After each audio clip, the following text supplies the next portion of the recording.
త్వరలో ఖాదీ పర్వదినం రాబోతూ ఉన్నది. ఈ సంవత్సరం తెలుగు సంవత్సరాది పేరు పరాభవనామ సంవత్సరం అని చెబుతూ ఉన్నారు. ఇది తెలుగు సంవత్సరంలో ప్రభవ విభవ అనేటువంటి క్రమంలో 40వ సంవత్సరము. పరాభవము అంటే అపజయము అని కూడా అర్థం కదా.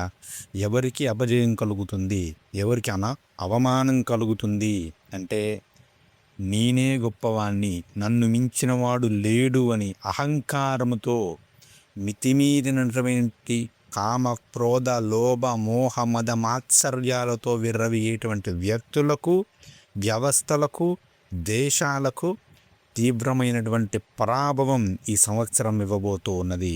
కాబట్టి అహంకారంతో కాకుండా వినయంతో ఎవరైతే జీవిస్తారో వారికి ఈ యొక్క పరాభవనామ సంవత్సరం గొప్ప విజయాలను ఇస్తుంది. పరాభవము అంటే పరివర్తన కూడా అనేటువంటి ఒక అర్థం ఉన్నది. అంటే పాత పద్ధతుల నుంచి, పాత వ్యవస్థలు అనేవి అంతరించిపోయి కొత్త వ్యవస్థ పరివర్తన, కొత్త మార్పు అనేది మనం చూడబోతున్నాము.